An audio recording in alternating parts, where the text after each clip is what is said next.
नमस्कार दोस्तों, मैं संधू स्वागत करता हूं एक बार फिर से अपने YouTube चैनल ब्रिलियंट टेक गुरुजी पर। दोस्तों, जो आज आपको रियल इंसिडेंट बताने जा रहा हूं, मेरा एक दोस्त है गौतम, जो धामपुर में रहता है। वो एक कंपनी में सर्विस इंजीनियर था, जो कंस्ट्रक्शन कंपनी थी। उसमें जो बड़ी बड़ी मशीनें यूज़ होती थी वो उसका मेंटेनेंस सर्विस वगैरह देखता था। तो उसकी पोस्टिंग दरभंगा में कोई साइट थी जो बन रही थी, तो वो वहाँ पे पोस्टेड था।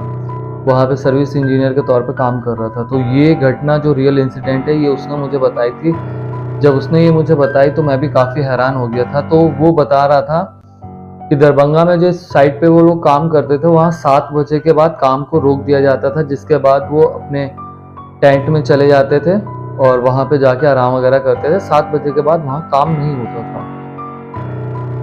तो वहाँ पे राजस्थान का रहने वाला एक लड़का था सर्वेश, जो कि हेल्पर के तौर पे आया था और वहाँ पे हेल्पर के तौर पे काम कर रहा था।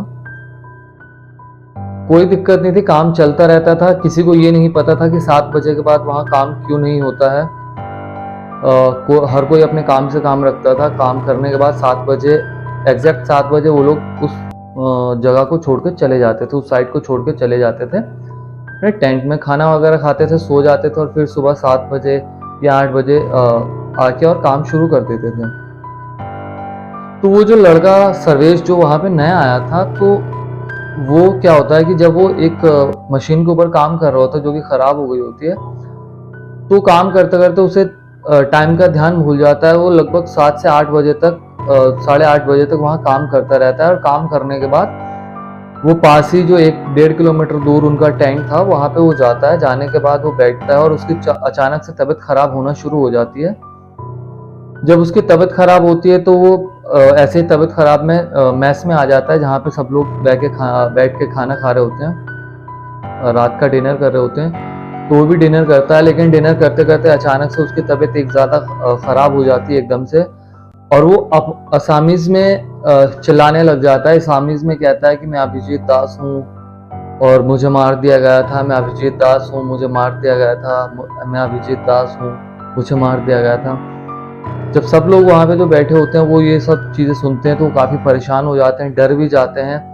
और वो अपने ड्राइवर से पूछते हैं कि क्या हुआ था। तो वो बताता है कि सर, ये 8:30 बजे तक आज साइट पर ही थे और अचानक आने के बाद तबीयत खराब हो गई थी। तो आनन फानन में जो चीफ इंजीनियर था उसे कॉल की जाती है। कॉल करने के बाद चीफ इंजीनियर को जब बताया जाता है, तो चीफ इंजीनियर जब ये चीज़ नाम सुनता है अभिजीत दास, तो वो काफ़ी डर जाता है, क्योंकि ये नाम वहाँ पर साइट पे किसी को भी नहीं पता था।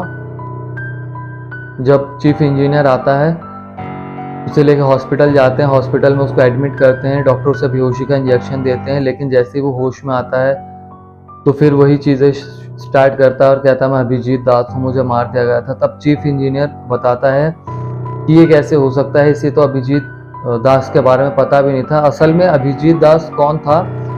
अभिजीत दास वहाँ पर काफ़ी टाइम पहले, लगभग 3 से 4 साल पहले वहाँ पे काम करता था। जो बिहार का पहले एरिया था, वहाँ पे क्या होता था कि जो लोकल लोग होते थे वो हथियार वगैरह आके लेके आते थे, और जो कंपनियां काम कर रही होती तो उनसे एक गुंडागर्दी के हिसाब से एक पैसे मांगते थे, फिरौती मांगते थे कि अगर आप हमें फिरौती देंगे तो हम आपको प्रोटेक्शन देंगे। और उनकी मांग ना पूरी होने पर वो वहां से किसी भी इंजीनियर को उठा के ले जाते थे और उसे मार देते थे गोली। अगर पैसा मिल जाता था तो ठीक है, वरना गोली मार दी जाती थी। तो अभिजीत दास के साथ भी यही हुआ था कि कुछ लोग आए थे, अभिजीत दास को उठा के ले गए थे। उसकी लाश तक नहीं मिली थी, वो तब से गायब था। पुलिस को जब सूचना दी गई, पुलिस आई, वो उस बंदे का बयान रिकॉर्ड करती है, लेकिन वो बंदा एक मेंटल कंडीशन से भी गुजर रहा था। तो पुलिस को खैर इतना विश्वास नहीं होता, लेकिन पुलिस अपनी जांच पड़ताल करती है। उस पता चलता है कि पुलिस को कि हाँ, ये वाकई में हुआ था, अभिजीत दास को गोली मार दी गई थी।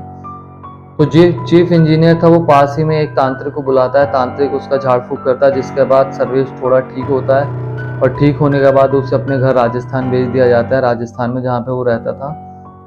तो उसके 3 महीने के बाद गौतम ने भी वो कंपनी छोड़ दी थी। तो पूरे केस का पता नहीं चल पाया था कि उसके बाद उन अपराधियों को सजा मिली थी या नहीं मिली थी। ये अभी भी एक रहस्य बना हुआ है कि अभिजीत दास के साथ हुआ क्या था, कि वाकई में उसे गोली मारी गई थी, गायब हुआ था, उसकी लाश आज तक नहीं मिली है। तो मेरा सवाल आपसे यही है, क्या ऐसी घटनाएं वाकई में होती हैं? आपके आसपास कोई ऐसी घटना हुई हो तो प्लीज़ हमें कमेंट करके हमारे कमेंट बॉक्स में बताएं। और आपकी इस स्टोरी के ऊपर जो रियल इंसिडेंट है, क्या राय है, वो प्लीज़ हमें कमेंट करके बताएं। अगर हमारी स्टोरी अच्छी लगी है तो प्लीज़ हमारे चैनल को लाइक करें, सब्सक्राइब करें और वीडियो को शेयर करें। धन्यवाद।